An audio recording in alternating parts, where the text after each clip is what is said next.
Welcome to the Weird Works podcast. I'm Dr. Christy, your host. Join us for conversations about alternative and sometimes controversial healthcare topics. This podcast will provide the evidence that you need in order to make informed decisions about your health, to empower you with the facts that you need to advocate for your health, and to encourage you that there is hope your body heals. Join us from experts from all things weird, as well as the testimonies of people with stories of radical healing who were once told that perhaps their condition was a death sentence, that they would just need to live with it, or that drugs and invasive surgery were the only answer. Let's get into agreement that if there is something natural and non-invasive that could be helpful, that it could be your first option rather than your last resort. Hey everybody, you are listening to another episode of the Weird Works podcast. Today I have Leanne Vogel, and we are calling this episode Parasites in the Full Moon, because parasites can have you howling at the moon, but they can also be active during the moon. And we're going to talk all of that in a second. But let me first introduce you to our guest speaker. Leanne is a registered holistic nutritionist, or otherwise known as a keto nutritionist. She's the host of the Keto Diet podcast, creator of one of the largest keto resources on YouTube, and she's also the founder of Happy Keto Body. Her first book, The Keto Diet, which is where I actually first learned about Leanne and started following her, was an international bestseller. And fun fact, it was the first ketogenic book to debut at Costco ever. She has also released the Keto Diet Cookbook and Keto for Women, which we'll put all those links in the show notes so you can get all her awesome materials after, because I know you're going to want to learn more. Her goal is to help you do away with feeling overpowered and controlled by food by giving you the tools you need to inject your life with happiness, helpfulness, and a whole lot of dietary fat, which is awesome. So I always like to say, why? Why did I bring Leanne on the podcast? And recently she's been posting a lot about parasites. So this is one of those topics that comes up in practice every day. And nobody's ever happy to hear the word parasites when they test positive for them. It's kind of like that company that you never invited in the first place. But Leanne's work with the healthful pursuit kind of came out of her own frustration, like many of our patients, of being told they're normal, but they know they're living in a body that doesn't feel like their normal, healthful self that they once remember.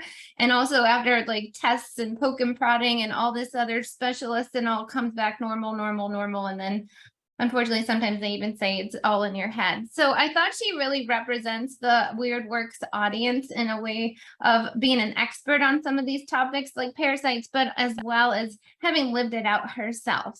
So without further ado, Leanne, come on with me. Yeah, thank you so much for having me, Dr. Christy. This is great.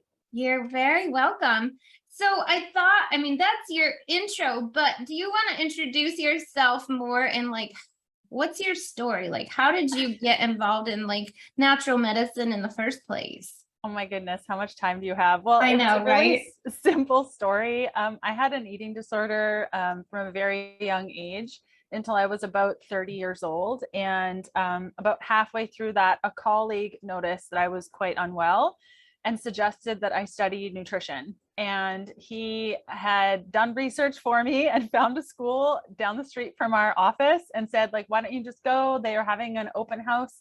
I think it was even that week. They're having an open house this week. I think he'd really been planning this. And I went there and it was really interesting. And I thought, hey, why not? I could learn some stuff about my body and that would be cool. And by the time I graduated, I was so interested and also a little bit angry that there were so many things that I didn't know. I remember coming home from school when we learned about toxins in perfumes and dishwasher detergent. I remember just going around with a black garbage bag, just tossing out everything. Like there was so much to learn. And that really started in 2007. And so from 2007 on, I've continued to learn, dabbling in vegan, plant-based diets to finding the ketogenic diet in 2014, overcoming amenorrhea, which is a lack of period, which I had for 8 years, using the ketogenic diet to do that. And then in 2020, I was diagnosed with a chronic Entamoeba histolytica, which is a pathogenic parasite, which slowly makes you absolutely miserable and super ill. And that was, like you said, nobody wants to hear, about the whole parasite thing, but when you're hit with that information, I thought I had a pretty good handle on my health. I was eating really well, but things just weren't aligning. And to be given that diagnosis kind of took me down the realm of parasites and mold and metals and Lyme and all these chronic issues that plague so many. And unfortunately, allopathic care is just behind in that piece, and they don't do a great job necessarily at the whole parasite piece. Especially, unfortunately, with parasites, it has to really go off symptoms. The chance of finding a parasite in a test is it's really challenging. And so yeah, that kind of started off my interest in going a little bit deeper and understanding that a ketogenic diet is fantastic, especially when we're dealing with mold, which oftentimes comes with parasites, but it's not the be all end all for all. And for those who have just been trying so many different ways, left, right, center, of trying to get their health on point, and the diet's just not enough, and they're not losing weight, and they're feeling crummy. That's kind of how I got the evolution of my business. Yeah, no, and it makes perfect sense. I think that's why it comes through. Like, you're so passionate about what you do in your speaking and in your writing and everything. I think like a lot of healers, we all had to heal ourselves. And now we're like, gosh, you got to take this forward and help other people, because this information isn't common knowledge. You're totally right. Yeah, completely. And even to just understanding symptomatology, I think is so important. And so my job as a practitioner, and even with myself and my own health, is pooling together symptoms that make a story. And I think oftentimes as practitioners, it becomes very easy for us to say, oh, well, we'll just run a lab for that. Or we'll just check, the GI map. Let's look at the GI map. What does it say? Okay, that's what we do. But it's really important for us as individuals managing our own care with the people that we choose to hire, or maybe we're doing it ourselves. And also as practitioners, to understand that there is, blood work or functional labs that we are using with our clients, but also the symptomatology piece is important. And then just how the person's feeling. I can't tell you how many times I meet with a client and they're like, I went to this practitioner and I said all these things were going on, and they ran my blood work and everything was fine, so I guess I'm okay. But it's like, there's a disconnect here. And I want to encourage everyone that I connect with is like, if you don't feel right, if you feel like something's off, your body better than anybody else. So if you feel like something's off, either do the research yourself and get your hands dirty and get in there, or hire somebody that is willing to look not only at blood work and functional testing, which is super informative, but also how you are feeling in your body and valuing that just as much as a blood test. Agreed. I think too, like we talk about allopathic medicine, and we know that procedures and medications come with a laundry list of side effects and all, but like one day I kind of had this epiphany, like the worst side effect of going allopathic and, reducing symptoms only is a disconnect with your body's ability to tell you what's going on. Because you just continue to numb the symptoms. Your body can't tell you, those symptoms were there for a reason. So I love that you pointed that out. Yes, completely. They are. And it's really that check engine light, when it comes to your cycle, if it's off a little bit, or your sleep, if it's off a little bit, your bowels, if they're off a little bit, like that, these are all check engine lights. If you see your check engine light go off on your car, I don't know about you, but if that happens with me, I'm like, quick stat, find somebody quickly, like something's wrong. But for our bodies, we're like, I'm sure it's fine. Or you're right, we do numb those feelings and numb those symptoms by chasing symptoms. And that's that delicate balance of not chasing every single symptom, and even not chasing every single item.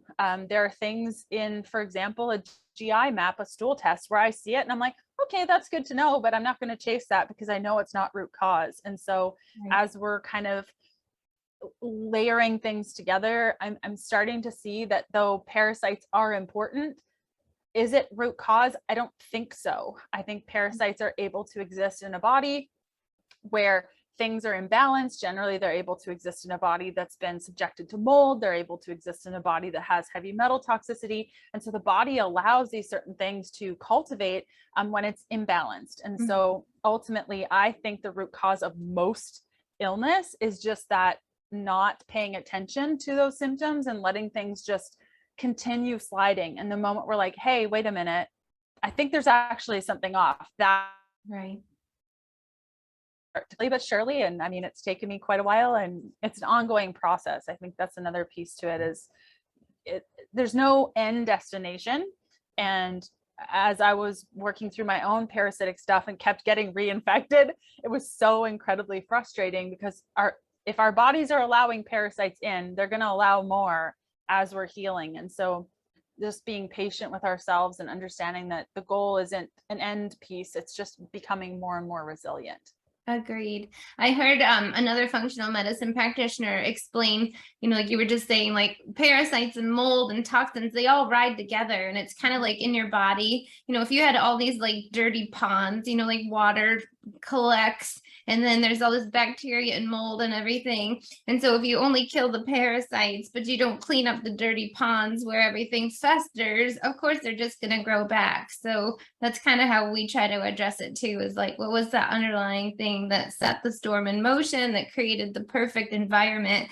When we talk with patients, I'm like, you're just being too good of a host to these parasites. They want to just like cozy in and snuggle in and, hang out there. Like, we can't be a good host to them. That gets into the whole melatonin piece of just, we're seeing more and more and more people have low levels of melatonin, generally due to, well, all sorts of things, including sitting in front of screens all day. And with lower levels of melatonin, our immune system doesn't fend off. And so it's just this vicious cycle that you're allowing them to live there. And it's not our fault. We don't know any different, but once we know, we can start to make adjustments. For sure. So let's talk a little bit about keto, because that's what you're best known for. And then we'll kind of navigate back around to the parasites. Does that sound good? Yeah. So nowadays, keto is much more popular. It's gained a lot more acceptance. And of course, that's because there's much more research and data to show how helpful it can be with a myriad of different symptoms and conditions.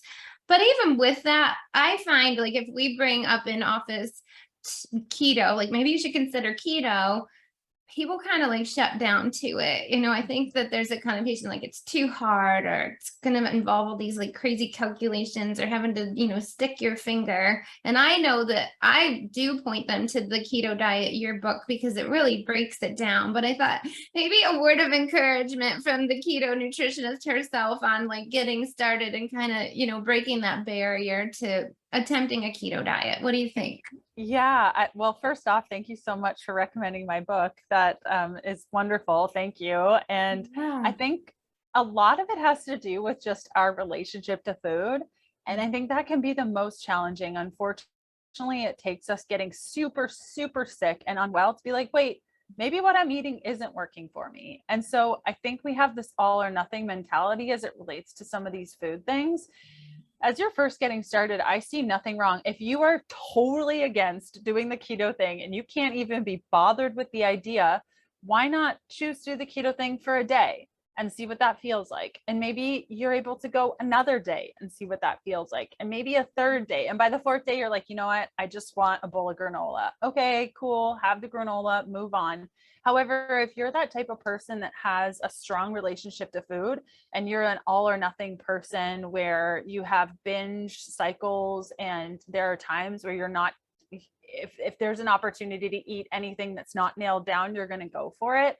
Oftentimes with colleagues that have had these experiences that I've chatted with, it's about removing the foods completely and committing to a certain time period. So that might work for you, where you say, I'm committing to this for 2 weeks or 3 weeks or 4 weeks. I find the magic number for most people is 4 weeks. If you can get to the 4-week mark, you're going to notice a substantial shift. And then once you get a taste of keto, it's sort of like, whoa, why did I wait this long to do this? But I think it often comes down to just understanding that it's not as challenging as it seems. I know it was really challenging for me when I first got started, the idea of eating all this fat. And at the time I was vegan. So from going to vegan to eating bacon was like, what? I don't understand. It felt so wrong, right? It felt so wrong. It felt so wrong, but also so right. Like I remember eating a whole full fat coconut milk jar, like can, and I was like, this is so dangerous, you know? So I think just baby steps. And also I feel like exogenous ketones can be a nice stepping stone for people to encourage them. So what I'll oftentimes recommend if somebody's really against doing keto and they're like, I don't know, how good is it actually going to make me feel? I'll encourage them to fast for the morning and do an exogenous ketone during that fast, and they'll get just a taste of what it feels like to be keto. Perhaps their brain speeds up and their focus dials in and they have so much more energy. And that could kind of be that, oh, is this what it would be like every day if I was eating this way? And it's like, yes, yes, yes, it would. But I think also we can have that just overwhelm of, how am I going to feed my family? How am I going to do work meetings? How am I going to do all of this? And we've tied so much value around workplace events and everything around food. I think it's a good opportunity to just, I mean, as somebody who often goes to allergic, I have celiac, I can't eat that. And so it's been a good practice for me to kind of separate food and activities from each other. But you could also do more of the daily fat burner, fat fueled protocol, which is in my book, The Keto Diet, where we just go through every day you're having carbs, you're just moving the carbs to a certain period of time, as opposed to having a free for all day. And so it doesn't have to be an all or nothing thing.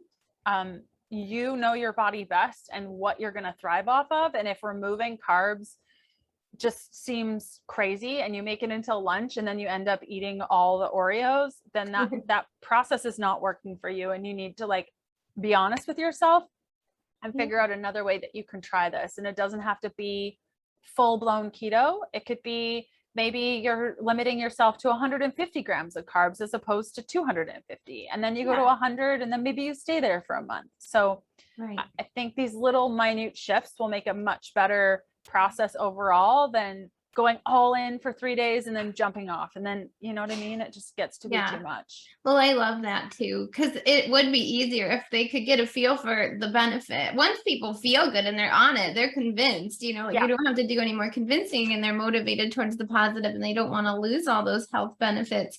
But it's true, like, you know, with anything starting out new, you're going on faith, right? You know, you don't yet know how good it could be. So I think some of those tips were really helpful.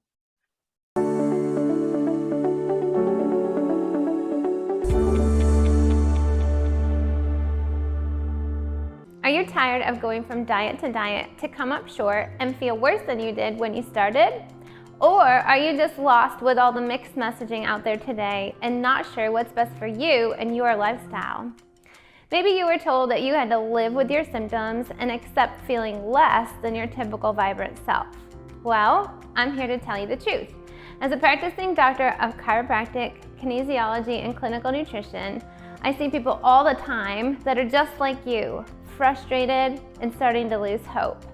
But I do want you to know that you do not have to give up on the you that you know you could be. There is a way to truly achieve optimal health and also to live your life. I want to share with you how, by doing some small, doable adjustments and taking on a new approach to enjoyable and non-restrictive eating, we can help you start feeling better and begin to see changes in your waistline and start releasing weight in as little as 14 days. The other thing I wanted to point out, because we have a lot of patients with food sensitivities, that's one of the things we test for in the office. And so I think a lot of people discount that they can't do keto because if they have a dairy sensitivity. But I also wanted to point out your book goes over exactly how to do it dairy-free as well, which I thought was great.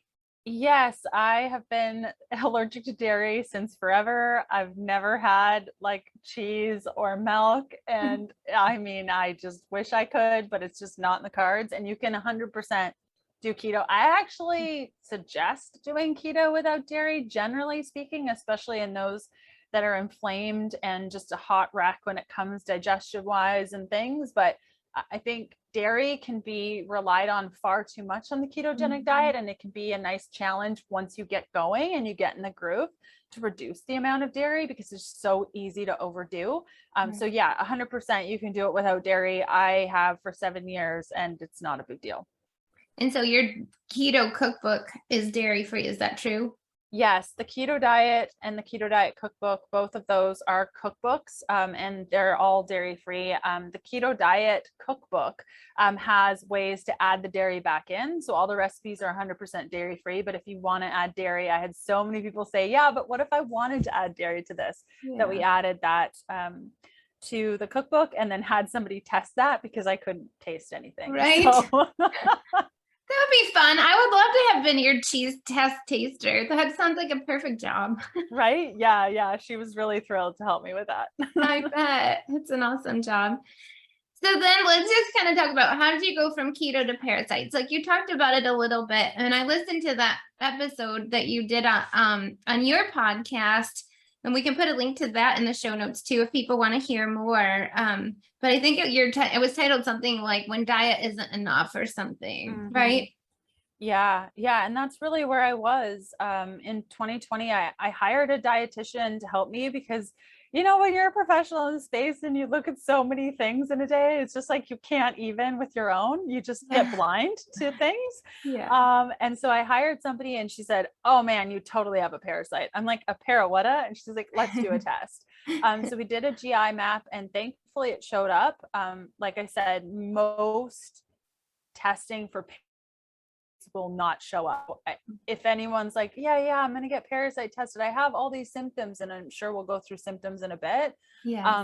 Then don't be discouraged if it comes back negative, because most people's will come back negative. Parasites are super challenging to test for. They live behind biofilms. They get all up in all the nooks and crannies, and one stool test isn't necessarily going to capture them. So mine came back with Entamoeba histolytica. At that point, I had no idea what this was. It wasn't totally clear to me that this was kind of a big deal, because it's a pathogenic parasite, and those things are really tricky to kill. So we did a 30-day parasite protocol with a company called Cellcore, which I now use a little bit differently in my own practice. We use them too. That's what we like. Amazing company. Just the products are so effective. I've done probably over 150, maybe 200 at this point, parasite protocols for clients. And I've tried herbals, not Cellcore, and then Cellcore, and Cellcore wins every time. It's not even a question. And so we did that for 30 days, but it wasn't enough. And after 3 months, they came back.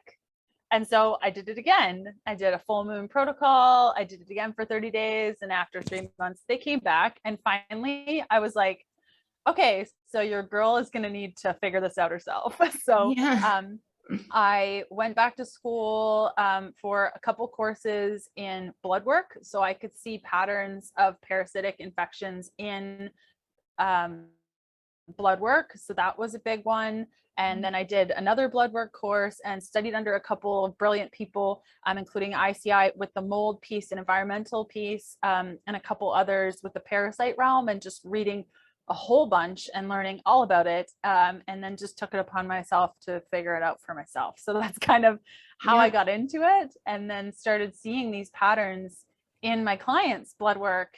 And so it just kind of all happened that way. Yeah, no, that's, again, we have to heal ourselves, and then things morph and turn into other things. And, we're living in these bodies too. So I think God put us on the planet just to be like, okay, you're going to get this and you're going to get that, so you can figure it out and help heal the world, And it's so much more powerful, I find, to work with a practitioner that has been where you've been, like I connect so deeply to each of my clients, because I know how frustrating it is to be told there's nothing wrong with you, everything's normal, and you're like, it's not normal. I don't feel normal. There's something wrong. And that is such a lonely, frustrating place to be. And I think that fuels every conversation I have with clients. And I have to tell you, and I'm sure you experience this too, Dr. Christy, of like sitting across from somebody and they're just so relieved that you're seeing them. and Yeah. that you're hearing them, and that you say that something's not right. And that fuels me every day, because I've been there of being told I'm crazy and that I need to go see a therapist and that it's all in my head. That's not good. And Yeah. so yeah, it goes a long way when you've experienced what your clients have experienced, and finding a practitioner that understands that also is Yeah. changes everything. Agreed. Well, we kind of talk about that too. Like, like when I got out of chiropractic school, you kind of have to make a decision. Like, are you going to be high volume or are you going to be wellness? And like, I believe in helping the masses and efficiency and strategies and systems so that I can be more available. But, you can't really do high volume when you need to sit down and spend time and dissect a person's history and really like listen to them and provide a space where they will feel open, feel safe to do that with you too. Yeah, it's such a challenge. I've done the high volume thing with all the books and YouTube and all that stuff. And around 2019 or so, I just decided that I wanted to help people on more of a one-on-one basis.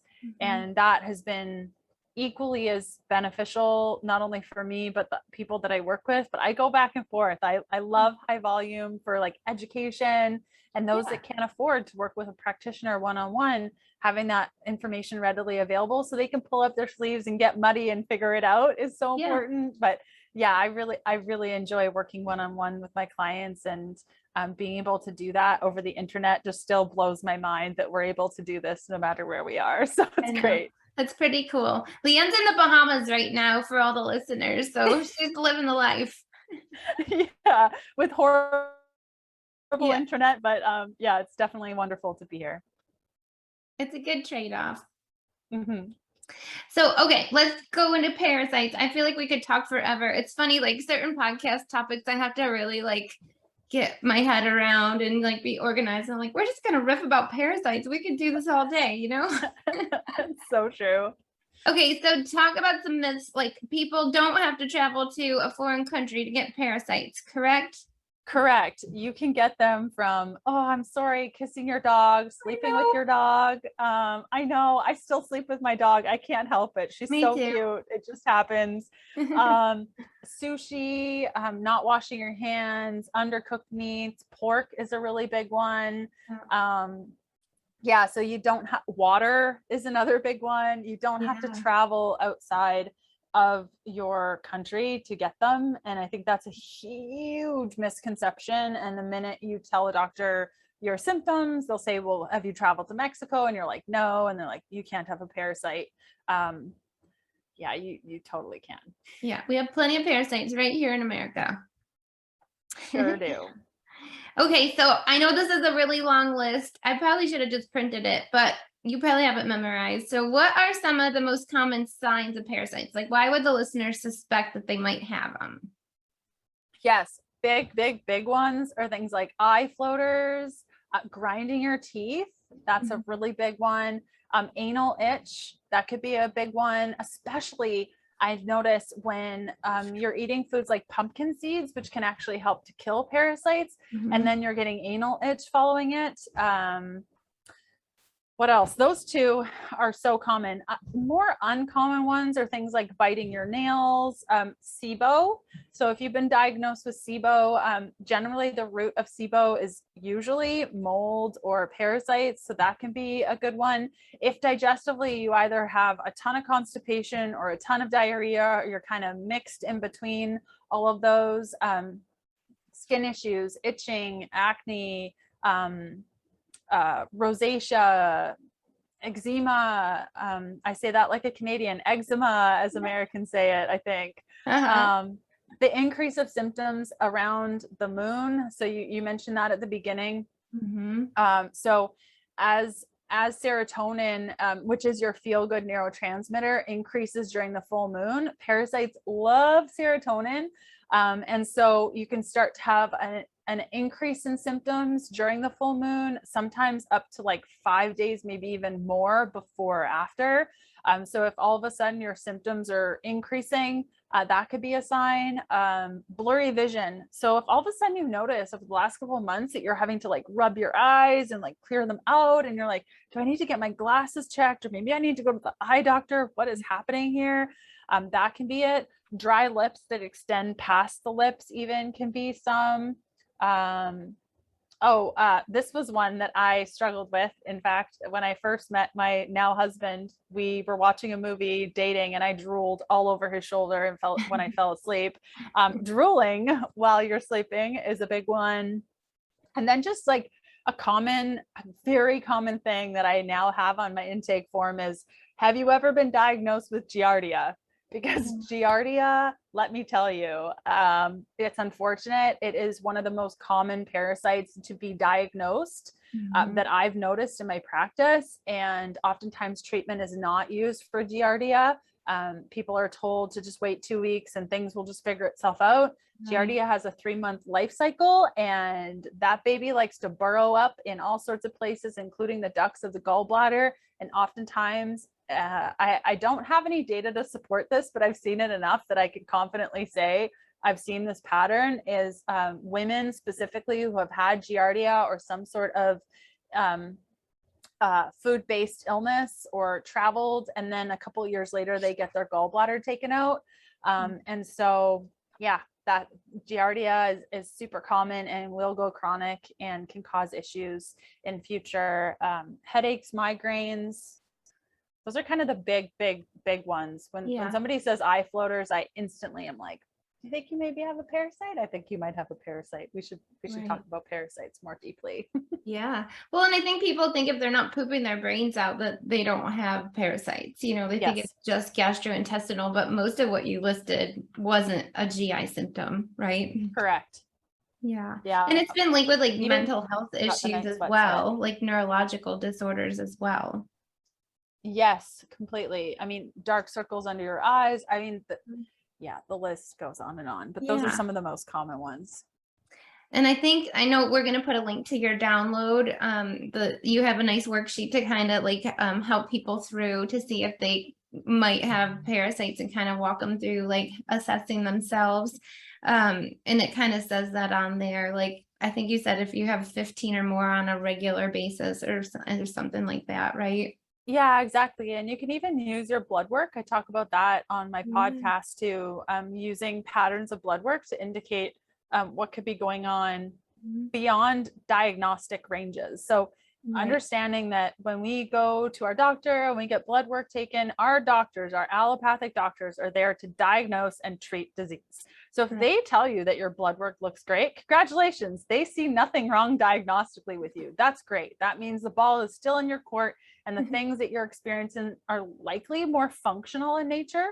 And so if we tighten up the ranges of blood work, because unfortunately the ranges that they're using are for the sickest of the sick. And by the time that range gets out of, like that number gets out of range, it can be bad news bears. And so by tightening up the ranges, we can see things like parasitic patterns. So for example, if you do not have asthma or breathing issues, because this will raise eosinophils, if your eosinophils, basophils, monocytes are elevated, plus you have low ferritin, and maybe you have high or low white blood cells, platelets, maybe your AST, ALT is imbalanced, that can be a classic parasite pattern, especially with the eosinophils, basophils, and monocytes.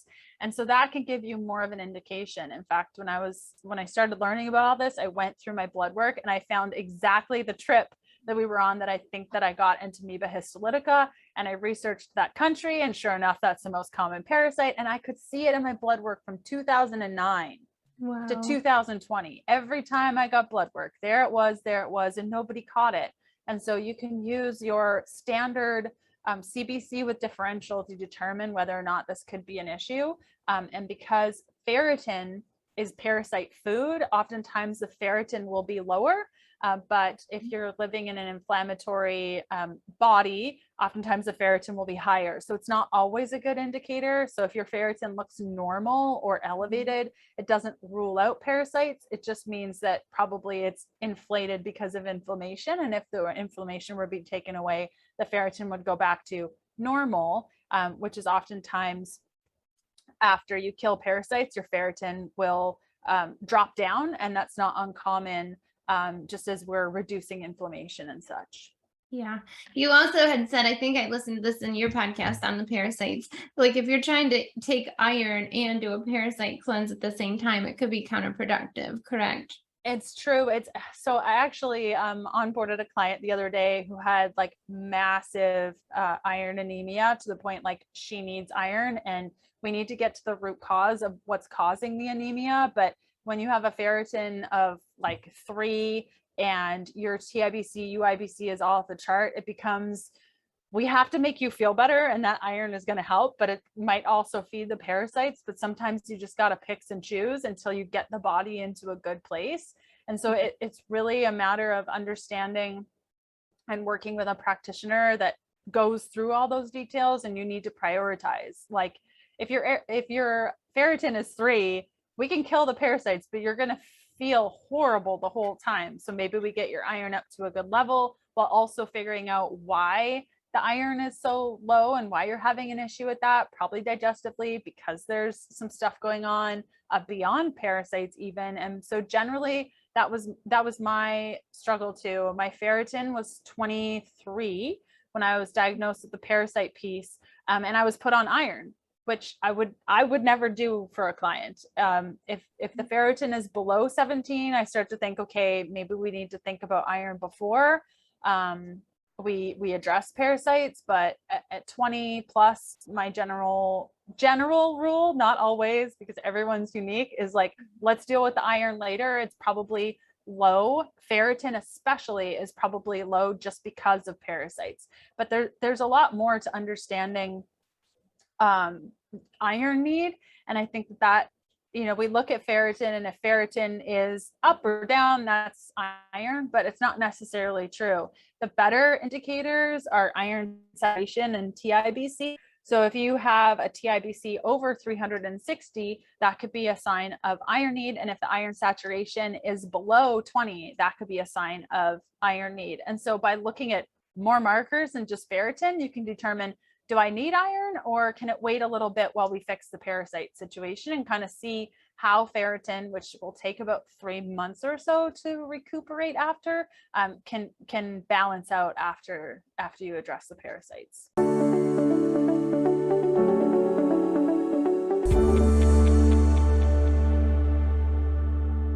Americans spend $33 billion every single year on diets and weight loss products, and yet diets have a 95% failure rate.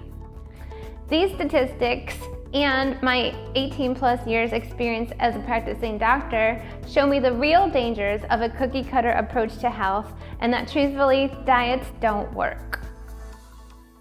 This is why I created the 90-10 lifestyle, for the people like you and me, busy and not willing to settle for less when it comes to our health and wellness. This program isn't just about feeling fantastic and or losing weight for good. It's a roadmap to upgrading your body and mind from the inside out, while simultaneously suppressing the inflammation and suppressing the guilt that often comes with a high stress, high expectations, and high performance. The number one reason the 90-10 lifestyle is so effective and easy to maintain is that it gives you back your willpower instead of forcing it.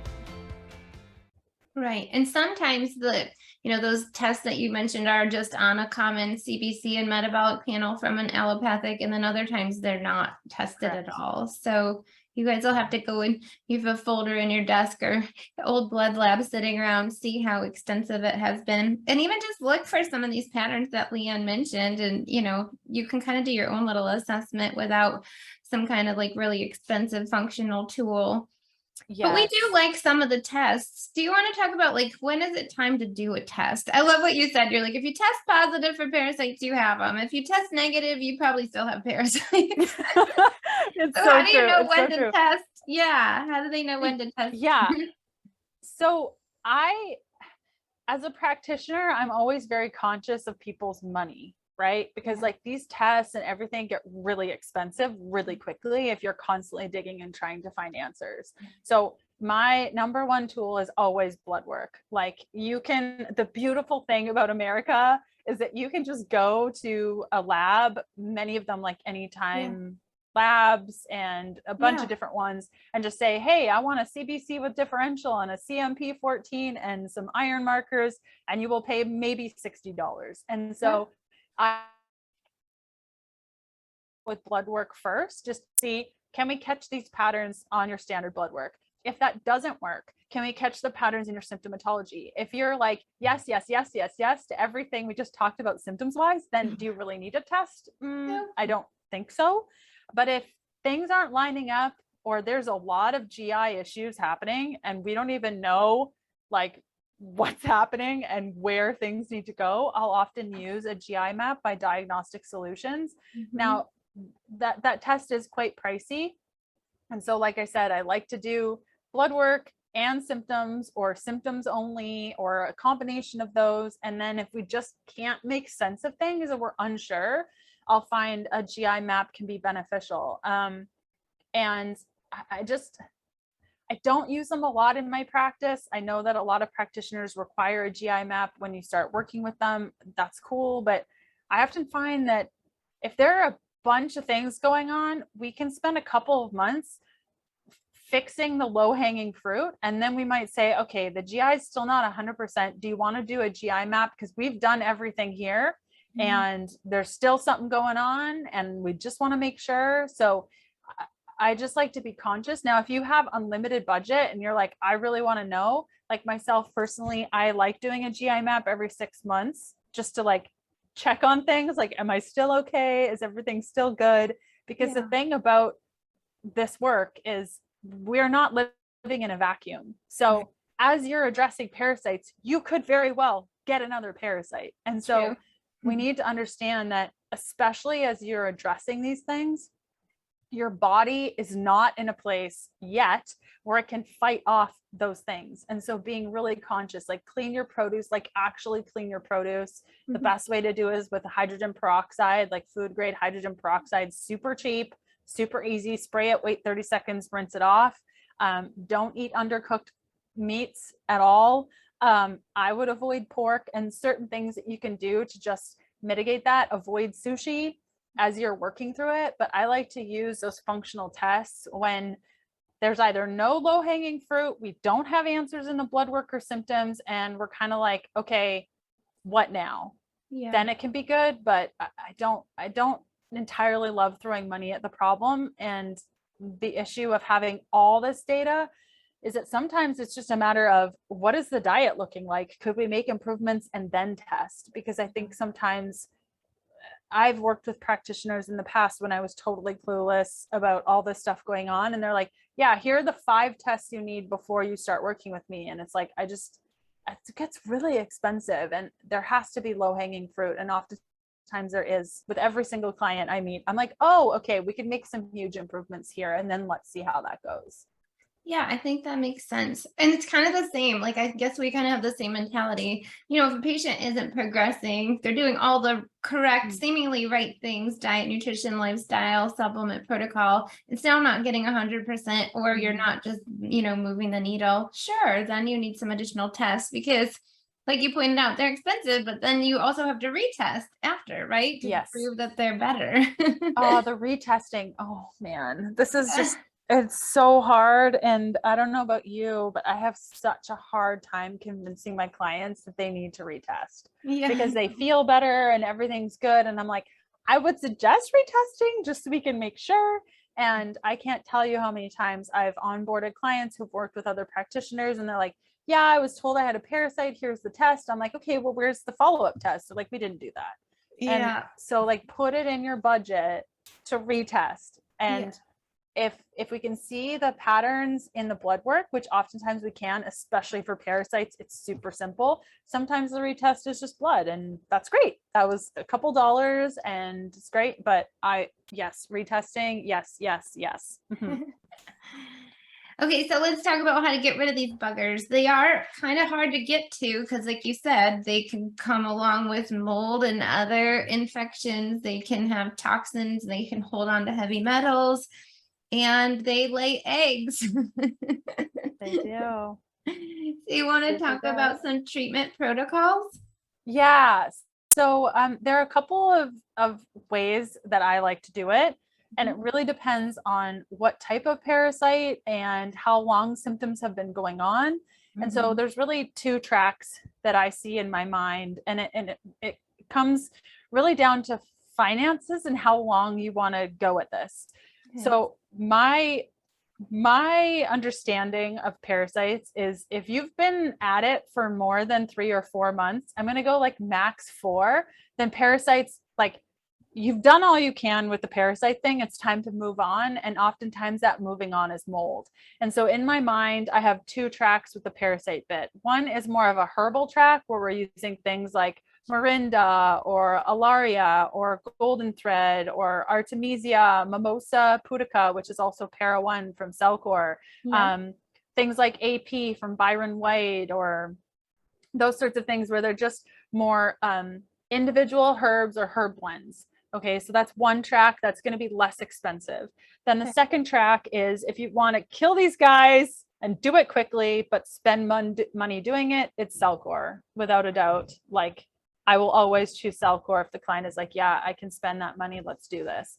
So then after we've opened drainage pathway, drainage is so important. You have to start with foundational support for drainage, including making sure that you're pooping regularly, that you're sweating well, that you're deep belly breathing, those sorts of things, lymphatic massage or lymphatic movement of some sort. And once that's done, we work on parasites.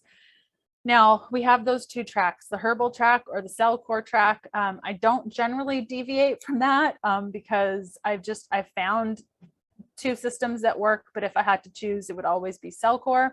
And then we're going to run that for ideally at least 2 months, preferably up to 4 months.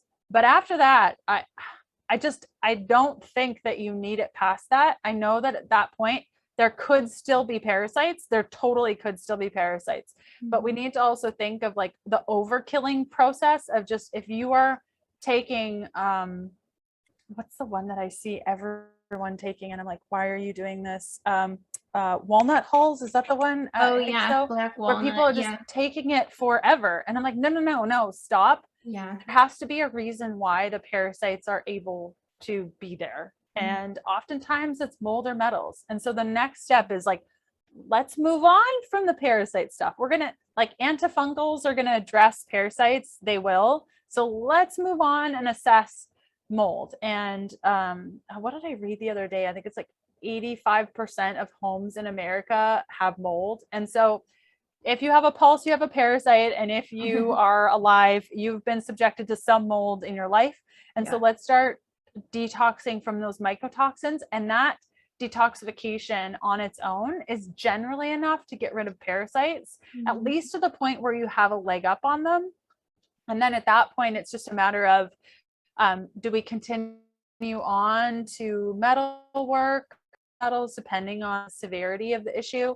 If somebody is living in mold, it's a very different approach than if somebody is not living in mold. But I find if somebody has been doing, I'm sure there's somebody listening, or they've been on a parasite protocol for 8+ months and nothing has changed. It's time to move on. Like, get going, start thinking about mold and metals, start thinking about moving on, because oftentimes it's a matter of, by the time you get through mold, you're like, wow, I don't have any parasite symptoms. And so, it's really a matter of moving on.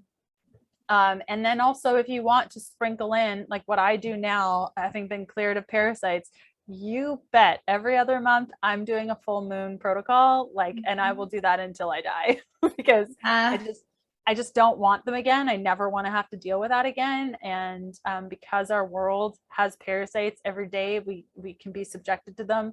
Our bodies become a lot more and more resilient. However, I just want to be sure that there isn't a problem. So that's kind of the approach that I take. But I think anything beyond 4 months, generally speaking, is just not necessary and can just be a waste of money generally. Yeah.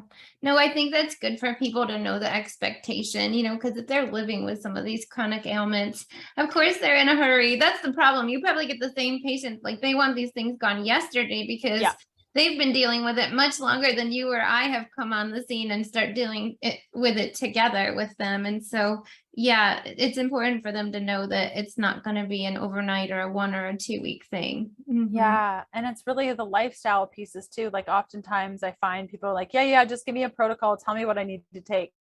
It's like, you can do do all the supplements, and a good protocol is probably going to range anywhere between $200 to sometimes even $500, depending on what you're working on.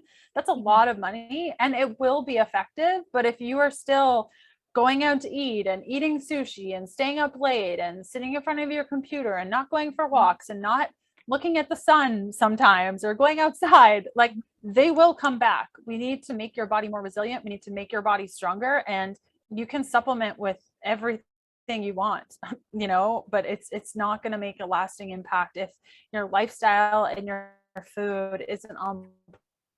Agreed. And also understanding that trauma is a big part of this.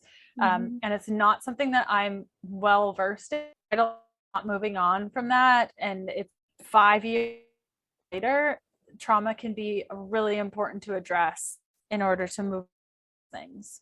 Yeah, agreed. I know. I think I've interviewed other practitioners, and I always ask them, like, what is the number one thing that you think is like overlooked in health? And I think everybody says it's the mental health, the self-love, and you talk a lot about that in your writing. I love that. Yeah, definitely. I would say, just taking time for yourself, even if that's, a busy mom with 3 kids can't take time. It's just, there's no time to take. Yeah. Agreed. I think just those little practices, vagus nerve work can go a long, long way. And it takes just moments and all those little adjustments. We think it's so silly, but all those little adjustments make a big, big impact. They do. I love that you address the lifestyle bit too, because that's so important.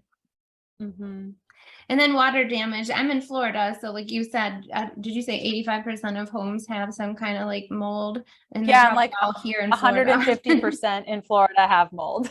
Like every Florida home likely has mold. It's like a breeding ground here for mold. Perfect conditions. Especially that in Texas. My clients in Florida and Texas by far are, anytime somebody says Texas, I'm like, so you're dealing with mold, right? Yeah. Pretty common. Okay, so tell us, I always ask practitioners this because you see amazing stuff like we do. Is there like one standout testimony, life-changing thing, person or story, case history you could tell us about that has been, you could do keto or parasite or the combo? So one woman really sticks out to me, and it's really, I don't know if you do this too, but I start to kind of clump ladies together that kind of have similar stories and stuff like that. And there's a certain type of woman that I think is always fuels me a little bit. Like, it's like picking your favorite child. It's so challenging.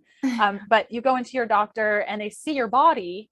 And if that body is larger, instantly it's lose weight and come back. And then we can talk about other things. Right. And oftentimes, this specific lady has been so incredibly dedicated to the process. And like, you tell me to jump, I will just, how high do you want me to jump? And she's had so much success, mostly mental success, of there was something wrong. And now I understand what that wrong thing is. And we're fixing it slowly. And the amount of patience that she has for the process and dedication that she's had toward this is just incredible. And I think it goes back to my comment earlier of like, when you're sitting across from that person and you say, yes, I see what you see, there's an issue, and we're going to work together to come up with solutions, because it's really a work together thing. I think that's also some women that stick out, is like, they're just applying themselves to this process and wanting to take care of themselves with patience and persistence and lots of questions. There's so many. And I think we can get into a dangerous, slippery slope if I say, I put them on a protocol and 10 months later, their life was so much better and everything was together. I don't think we get to that final destination. It's just a matter of being able to do the things that God put us on this earth to do, while serving our communities and our families better. And that's really my goal. Yeah. Getting back to life, we talk about that. Like, we take a history and we talk about symptom improvement, but Then we also talk about like, but what would life be like if you didn't have this certain condition or ailment? Like, what is it preventing you from doing or participating in fully and being fully present with your family, your community, living your purpose? That you're totally right. And that's what motivates clients and patients to stay on program with you when they're moving towards something that they really like, they miss doing or, can't fathom doing. Yes, completely. So then this is the Weird Works podcast. So as if like full moon and parasites aren't weird enough for people, are there any other weird things that you've tried in all your travels and research? What is like one of the weirdest therapies or something you've ever done? Okay, so it's not weird now, but I remember it feeling so weird, and there was no way I was ever going to do it. No way. When I was studying nutrition in 2007, there was a lady in my class. Her name was Amanda. She was obsessed with coffee enemas. And she bought everyone in the class a coffee enema kit. She was obsessed with them. And that thing sat in my living room for like 3 years. And then I threw it out and I was like, there's no way I'm ever going to try this. Probably about a year ago, I was like, you know what? I'm just going to try it. Everyone's talking about this stupid thing and I just want to try it. I love it. I do one a week. I love it. I couldn't imagine my life without it. We live on a boat and there's not a lot of space, but I have my coffee enema stuff and enough to last me 6 months. And I just couldn't even imagine not having it. So for a lot of people, the idea of that just sounds totally bizarre. And I have many clients who've reluctantly tried it and then come back to me and they're like, Leanne, it's amazing. How did I not? I'm sorry. I didn't trust you. This is absolutely incredible. So that would probably be the one that I resisted the most, that I'm so thankful I just did it, because I mean, I love them. I love them. Great. I love it. No, we've done them too. And we recommend it. We have like a little infographic, like how to do it. And love it's it. funny.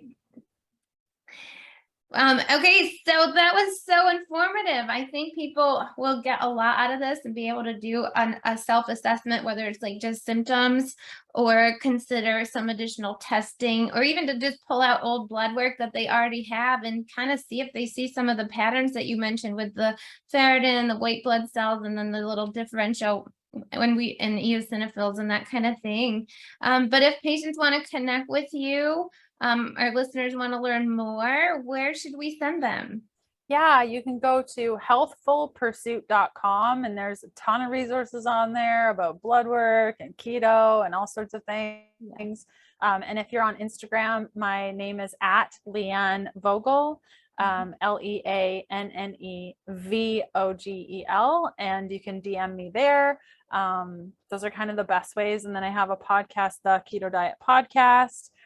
So a bunch of ways that you can connect with me, and on my website, there's a way to send me an email if you have questions and all those things. So awesome. Yeah, that's what I would recommend.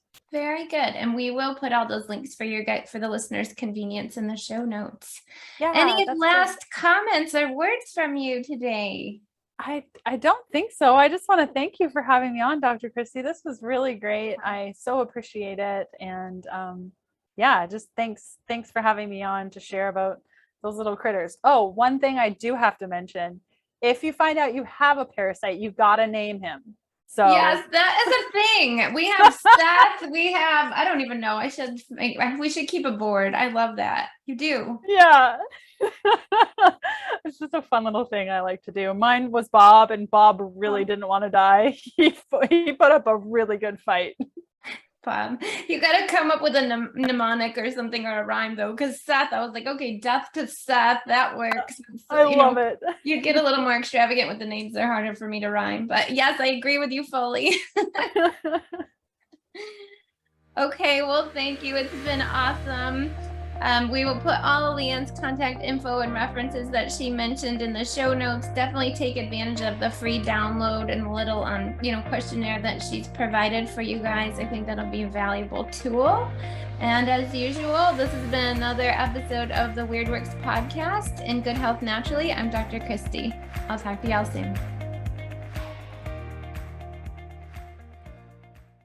Your health and how you feel on a daily basis directly impact your mental, emotional, and spiritual health. We will help you reprogram your way of thinking and be on a plan that works for your body instead of against it. It is time to rewrite the false belief that health abnormalities are normal and that it just is what it is. You do not have to live with feeling less than 100%. We invite you to take a serious look at how you feel on a day-to-day basis. Is what you're doing working? Do you want to learn how to live a more holistic life that's still enjoyable and fun? The 90-10 lifestyle can be the bridge from subpar results to the vibrant and abundant lifestyle that you've been looking for. So click the link by this video so you can get started today. We truly, truly know that this program can change your life. We'll see you on the inside.